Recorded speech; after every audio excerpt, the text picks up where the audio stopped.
யாரப்பா அது இங்க நின்னு சாமி கும்பிட்டுக்கிட்டு இருக்க? 25 வருஷத்துக்கு முன்னாடி எங்க அம்மா இங்கதான் அடக்கம் பண்ணாங்க. ஐயா, எது அவங்களோட சமாதின்னு எனக்கு தெரியல. உங்க அம்மா பேர் என்னப்பா? தாயம்மா.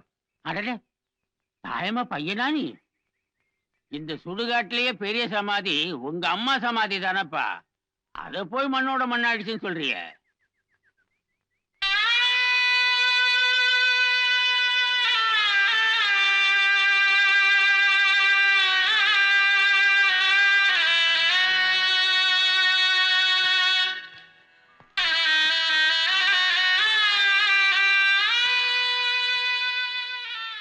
எங்க அம்மா சமாதியில உங்களுக்கு என்ன வேலை?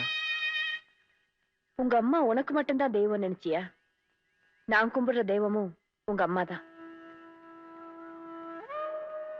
உன் வயசுக்கு இதெல்லாம் உங்ககிட்ட சொல்லக்கூடாது. இருந்தாலும் என் பக்கம் இருக்கிற நியாயம் உனக்கு தெரியணுமே, அதுக்காக சொல்றேன். உங்க அப்பா என்னை தொட்டு தாலி கட்டி இருக்கலாம். ஆனா ஒரு நாள் கூட அவர் என்னை தொடறதுக்கு நான் அனுமதிச்சதில்லை.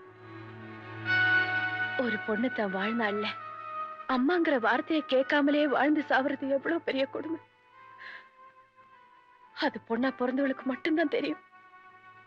பரவாயில்ல, எனக்கு அந்த பாக்கியம் கிடைக்கட்டும் பரவாயில்ல. என் மூலமா ஒரு குழந்தை பிறந்து அது அவரை அப்பான்னு கூப்பிட கூடாது. எத்தனை பேருக்கு கொல்லி போட்டிருப்பாரு அந்த ஆளு. அந்த மனுஷனுக்கு கொல்லி போட யாருமே இல்லாம அனாதை பணமா இங்க அடக்கம் பண்ணணும். அதுதான் அவருக்கு கொடுக்கிற தண்டனை.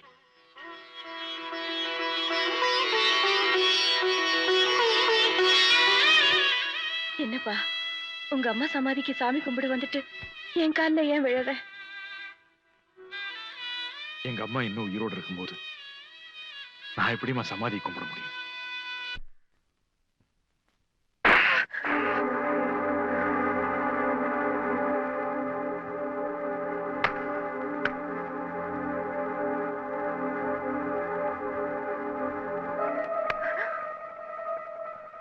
இப்போ அது என் ஆத்திரத்துக்கு அர்த்தம் தெரியாடி. மனுஷங்க ஏதாவது செய்தா அதுக்கு அர்த்தம் இருக்கும். மிருகங்க செய்யறதுக்கெல்லாம் அர்த்தம் கட்டுட்டா இருக்க முடியும். வெறி வந்தா கடிக்கத்தான் செய்யும். எனக்கு வர்ற ஆத்திரத்துக்கு அப்படியே உன்னை கழுத்து நெரிச்சு கொல்லாம இருக்கு. ஆனா ஏதோ ஒரு சென்டிமெண்ட் தடுக்குது. உங்களுக்கு அதெல்லாம் கூட இருக்கா? இருக்கிற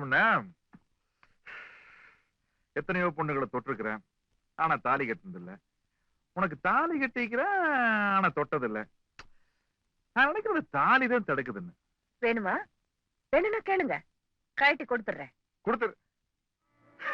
அடே அப்பா, செத்து போக சொல்லி நம்மள மரமமா சொல்றீங்க, அப்படித்தானே? புட்ட சங்கு சேவண்டிகள் ஏற்பாடு பண்ணிடுவோம் போல இருக்கிறா. அந்த பஜனையெல்லாம் நம்ம கிட்ட நடக்காது. ஆமா சிவகாமியா, இன்னைக்கு நீ என்ன சொன்ன? நீங்க அனாதை போனமாத்த சாவீங்க, உங்களை அப்பான்னு கூப்பிடுறதுக்கு ஒரு ஆம்பளை பிள்ளைய பெத்து கொடுக்க மாட்டேன் அப்படின்னு சொன்னீங்கல்ல. ஆனா தாயமா தங்கமான பிள்ளையப்பா. 1000 தான் அவளுக்கு நான் இடைஞ்சல் பண்ணாலும் ஒரு பையனை பெத்து போட்டால. நீங்க தப்பு கணக்கு போடுறீங்க. அந்த பையன் தான் உயிரை போனாலும் உங்களை அப்பான்னு கூப்பிட மாட்டான். அந்த பையன் உங்களுக்கு கொல்லி போடுவான்னு கனவு கூட காணாதீங்க. நான் சொன்னதுதான். அமாவாசை அநாத பணம் தான். அது கோகனட் பொறுக்கிட்டு இருந்தானே அந்த அமாவாசை. இது கோல்டு பிரேம் நாகராஜ் சோழன். அல்ப சொல்பமா சாக மாட்டாமா. எப்படி இருந்தாலும் நாங்க மண்டையை போடுறதுக்கு முன்னாடி மந்திரி ஆயிடுவான். அதுக்கப்புறம் நம்மளை பீரங்கி வண்டியில படுக்க வச்சு ராணுவ மரியாதையோட தானே புதைப்பாங்க. லைனா நின்று துப்பாக்கி தூக்கி மேல புடிச்சு டுமில் டுமில் 3 ரவுண்ட் வேட்டு கிளப்பிட மாட்டானுங்க. பைத்தியக்காரி மாதிரி பேசிட்டு. ஆமா, நம்மளை இந்த ரேக்குறீங்களே, நீங்க எப்படி?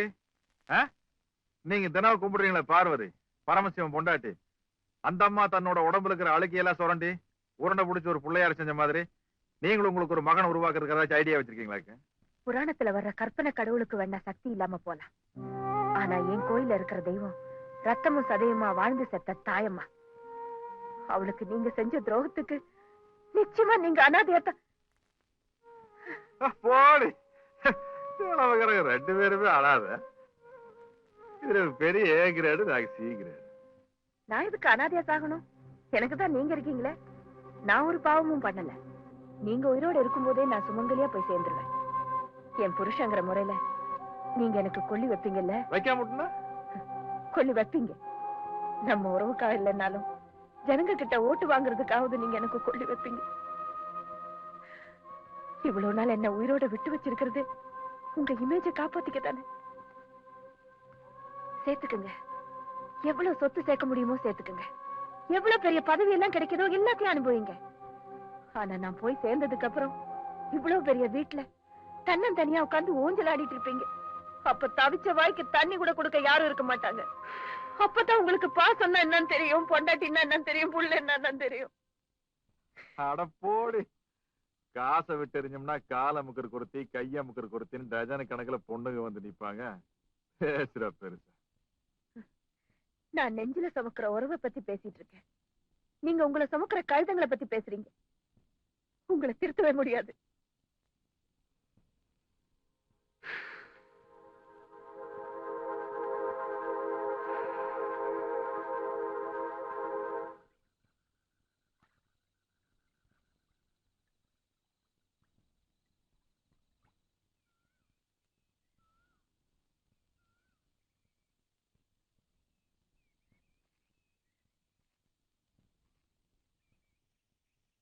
தங்கவேலா, ஏனப்பா இந்த ஊருக்காரர் பண்ண தப்புக்கு அந்த பிள்ளை என்ன பண்ணுவான்னு மனசாட்சி சொல்லுதாக்கு. இந்த பிள்ளைய பார்க்கணுமா? என்னமோ தெரியல மாமா, அந்த பொண்ணை பார்த்துட்டே இருக்கணும் பேசிட்டே இருக்கணும்னு தோணுது. ஆமா, இதுக்காகத்தான் கல்யாணம் பண்ணிக்கிறாங்களா? உனக்கு தெரியாதாக்கு? சரி, நம்பிட்டேன்னு வச்சுக்கா. இப்ப அந்த புள்ள கூட பேசணும் நீ. ஆமா, இப்ப அந்த கிளாஸ் ரூம்ல உட்காந்துருக்கோம். அதை பத்தி கவலைப்படாத. புறகாலியா வா. அண்ணாச்சி, போன் பேசிக்கலாங்களா? 3 ரூபா கொடுத்தா தாராளமா பண்ணிக்கலாம். கொடுங்க.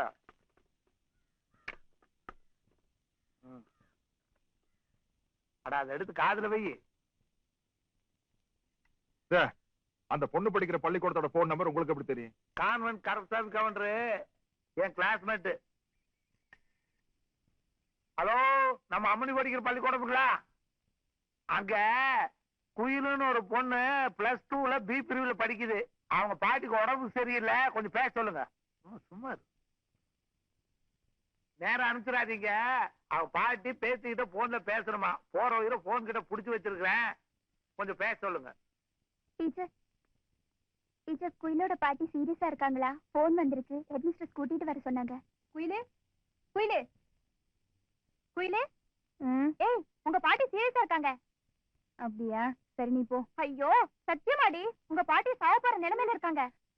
பாட்டி!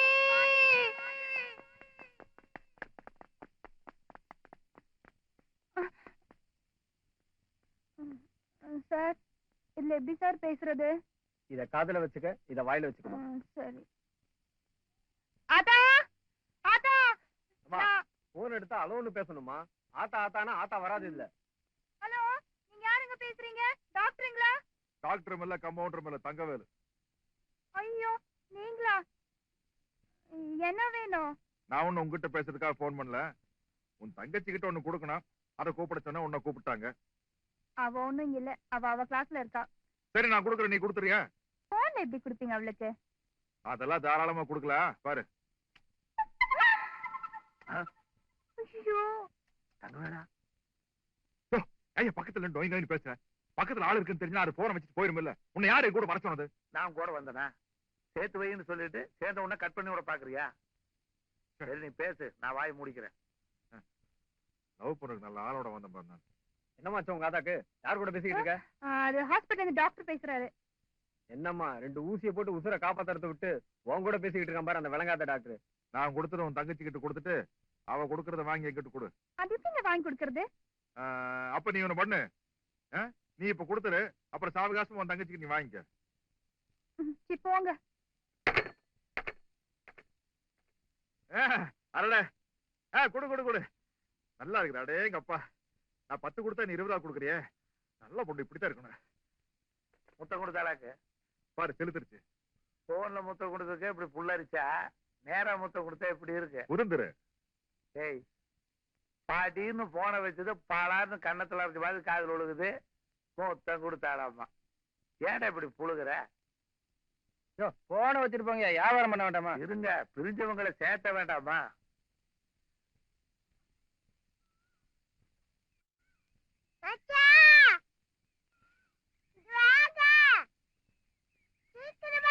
வந்தாச்சுங்க.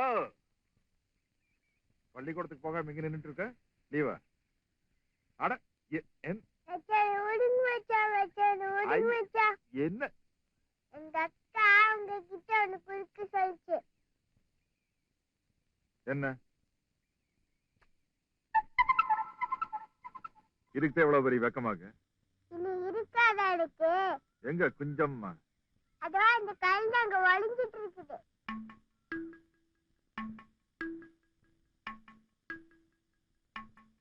வேற என்ன சொல்லுச்சு? நீங்க ஏதாவது குடிச்சா வாங்கிட்டு சொல்லிச்சு. இப்படி எல்லாம் பண்ணாடி எங்களுக்கு தெரியாதாக்கு? விளக்கமா சொல்லிடு, அப்பதான் அந்த விளக்கணிக்கு புரியுன்னு குயிலிதான் சொல்லிச்சு. யாரு விளக்கண்ண? நீங்கதான்.